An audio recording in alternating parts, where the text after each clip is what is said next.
प्रणाम, नमस्कार। चलिए, मेलापक की अधूरी चर्चा को आगे बढ़ाते हैं। हम वार्ता कर रहे थे मेलापक में राशियों का, मनाधिपतियों के या उनके मालिकों के एकाधिपत्य का। राशि तो बड़ी प्रधान है, या हमारी ग्रह मैत्री तो बड़ी प्रधान है ना, क्योंकि मन प्रधान संबंध है, वैवाहिक संबंध है ना। पर बात यही समाप्त नहीं होती ना। अब आता है कि ऋतुओं की मैत्री कैसी है। वैसे तुम्हारे जितने महीने हैं वो नक्षत्रों के नाम पर हैं। खैर, वो बड़ी लंबी चर्चा हो जाएगी, हम ऋतुओं को ले लेते हैं। पूरे वर्ष भर में 6 ऋतुएं होती हैं, 3 उत्तरायण की और 3 दक्षिणायन की। उत्तरायण की जो पहली ऋतु है उसका नाम है शिशिर, जिसका मालिक होता है शनि। दूसरी ऋतु है वसंत, जिसका मालिक है शुक्र। और जो तीसरा ऋतु है वो ग्रीष्म है, जिसका मालिक स्वयं मंगल है। उसी प्रकार दक्षिणायन की जो पहली ऋतु है उसको हम वर्षा कहते हैं, जिसका अधिपति स्वयं सूर्य है। शरद है, जिसका मालिक बुध है। और हेमंत है, जिसका मालिक बृहस्पति है। अब देखा जाए तो दोनों का जो तालमेल है वो कैसा होना चाहिए। अगर शिशिर ऋतु का पुरुष है तो कन्या ऋतु की होनी चाहिए भाई। अगर पुरुष शिशिर ऋतु का है तो जो कन्या होगी वो वर्षा की होनी चाहिए, क्योंकि जो शिशिर है वो उत्तरायण का प्रारंभ है और वर्षा दक्षिणायन का प्रारंभ है। अच्छा हो कि शिशिर का पुरुष हो पर दीपावली हो, दिन में पैदा हुआ हो। अच्छा हो वर्षा की स्त्री हो और रात्रि में पैदा हुई हो, तो दोनों के तालमेल बड़े अच्छे कहे जाएंगे। उसी क्रम में आगे बढ़ते हुए अगर मान लीजिए पुरुष का जन्म वसंत ऋतु में है, वसंत का जन्म है, तो मालिक स्वयं शुक्र होता है। अब अगर शुक्र वसंत ऋतु का पुरुष है तो उसकी पत्नी कैसी होनी चाहिए।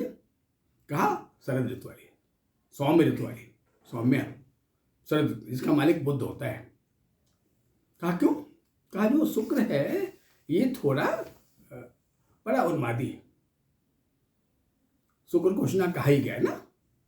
तो पत्नी सौम्य हो, ताकि मर्यादा का कहीं उल्लंघन न हो संबंधों में भाई। अच्छा है कि पुरुष देवा प्रधान हो और स्त्री रात्रि प्रधान हो, तो बड़ा अच्छा तालमेल कहा जाएगा भाई। देवी अगर मान लीजिए पुरुष रात्रि का है तो स्त्री दिन की हो जाए तो तालमेल अच्छा कहा जाएगा, एक अच्छा कंपोनेंट कहा जाएगा। उसी क्रम में आगे बढ़ते हुए उसका पुरुष ग्रीष्म ऋतु का है तो उसकी नारी हेमंत की होनी चाहिए, क्योंकि जो ग्रीष्म के दिन हो सबसे बड़े दिन हैं। जब हम मई जून के महीने में आधी जुलाई तक चलते हैं ना तो दिन बहुत बड़े होते हैं, रात्रि बहुत छोटी होती है।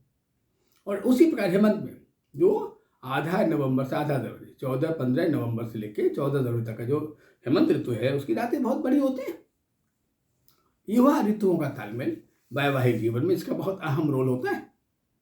अब बात आगे बढ़ाते हैं। ऋतुओं की बात तो हो गई भाई। अब बात हम फिर पुनः वर्णों की बातें कर लेते हैं। वर्णों की बड़ी प्रधानता है। वर्ण भाव को व्यक्त करते हैं, वर्ण व्यक्तित्व को बताते हैं कि व्यक्तित्व कैसा है। भावों की अभिव्यक्ति है वर्ण। नियमतः जो स्त्री हो उसका वर्ण पुरुष के वर्ण से नीचे होना चाहिए। स्त्री वर्ण श्रेष्ठ नहीं होनी चाहिए, वरना उसके मन में पुरुष के प्रति जो श्रद्धा होनी चाहिए वो श्रद्धा उत्पन्न नहीं होती ना। और श्रद्धा नहीं हो स्नेह पैदा ही नहीं होगा ना। ये श्रद्धा और स्नेह बड़े एक दूसरे के कंपोनेंट पूरक होते हैं भाई। मान लीजिए पुरुष का वर्ण ब्राह्मण है तो अच्छा उसकी पत्नी शूद्र वर्ण वाली हो तो बड़ा अच्छा कहा जाएगा।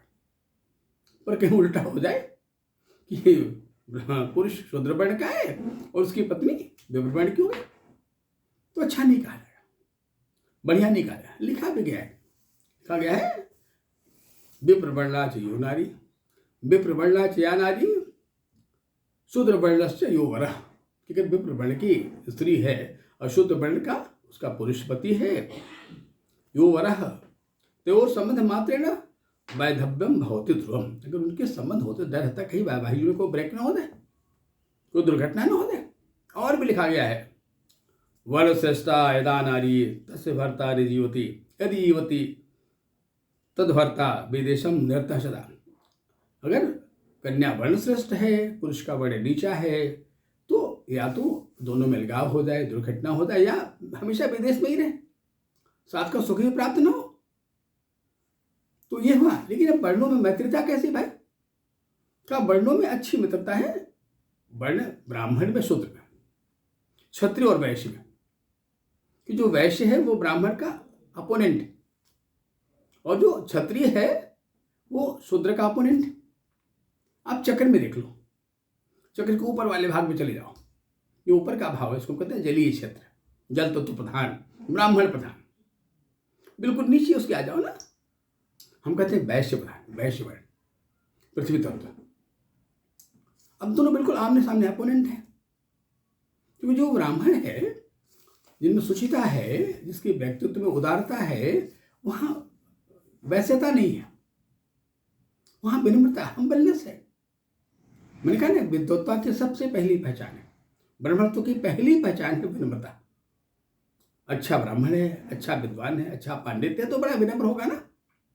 अच्छी नारी अगर होगी तो उसमें सेवा की प्रवृत्ति बहुत होती है, समर्पणवाद बहुत होगा। शूद्र में समर्पण है, सेवा है, त्याग है। अरे देख लो ना, भगवान भक्त को ही ले लो ना, भगवान की सेवा में, श्रद्धा में जो भक्त है वो सेवक बन जाता है, शूद्र बन जाता है, उसको बड़े आनंद की अनुभूति होती है।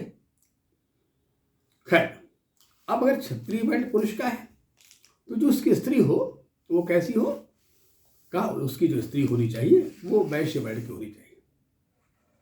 क्योंकि स्त्री को, या जो वैश्य वर्ण की स्त्री है उसको क्षत्रिय वर्ण पुरुष अच्छा लगता है।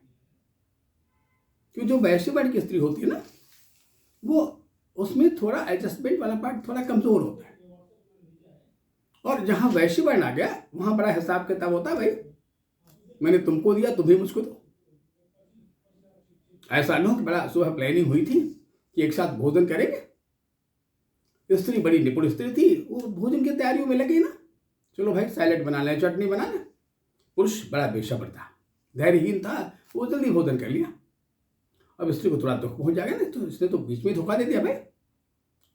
तो जो वैश्य वर्ण की स्त्री होती है वो भी बड़ी निपुण स्त्री होती है, और चाहती मेरा पुरुष बिल्कुल वो क्षत्रियवत वर्णा हो। आई बात, वो बड़ा बहादुर हो, ब्रेव हो, मुझे होल्ड कर ले।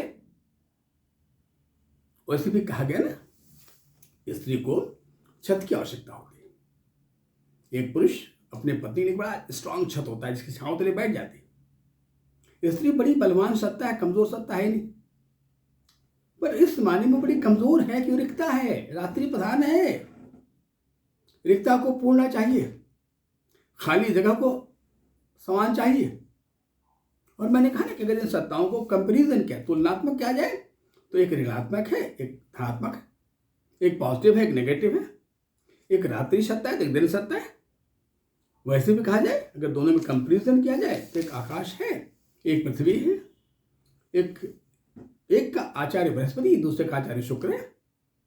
अब देखिए, जो बृहस्पति है, अगर हम सेंसरी आर्गन की बात करें तो कहते हैं नादः, ध्वनि, माने हमारे कान। शुक्र है मुंह, भाषा, मुखिया। अब शुक्र पुरुष का प्रधान है, बृहस्पति स्त्री में प्रधान है। स्त्री सुनने की बड़ी शौकीन होती है, सुनना उसके जीवन का बड़ा रोमांचकारी आनंद है। और जो पुरुष है उसकी भाषा की अभिव्यक्ति ही उसके रोमांटिज्म को बढ़ा देता है। बड़ा प्यार करने वाला पुरुष हो, बड़ा कर्तव्य निभाने वाला पुरुष हो, पर वो स्त्री को प्यार, स्त्री से प्यार की अभिव्यक्ति न करे, उसके सौंदर्य का वर्णन न करे, तो वो संतुष्ट न होगी, उसे तृप्ति न प्राप्त होगी, अतृप्त हो जाएगी। तो निश्चित तौर पर अगर कहा जाए तो एक अच्छा कंपोनेंट वैवाहिक जीवन के लिए इन चीज़ों की बड़ी आवश्यकता होती है, निरंतर आवश्यकता होती है। वैसे भी कहा जाता है ना कि दो चीज़ें बहुत प्रधान हैं। एक चीज़ बहुत प्रधान है कि जो स्त्री सत्ता बड़ी बलवान सत्ता है, उसे जन्म से नाम क्या दिया गया, क्या कहा गया, कहा दुहिता। दुहिता माने दूर जाने में जिसका हित हो, दुहिता कन्या। कि वो जिस घर में पैदा होती है ना, वो घर उसका नहीं होता, कहा जाता है ये तो पराया घर है, पराया बचना है, पराया घर जाने वाली है, पराया धन है। और उस पति पुरुष के प्यार को पाने के लिए वो बड़ा कुछ त्याग करती है ना। वो खेलने वाला घर, वो मिट्टी, वो परिजन प्रियजनों से अलग होकर, सबसे अलग होकर एक पुरुष को पाने के लिए वो चल देती है उसके साथ। क्या वो व्यवस्थित विवाह हो या प्रेम विवाह हो, ये समर्पण दोनों में ही होता है भाई। खैर, मिलाप की चर्चा और भी ज़्यादा मुझे करनी है, पर अगले एपिसोड में।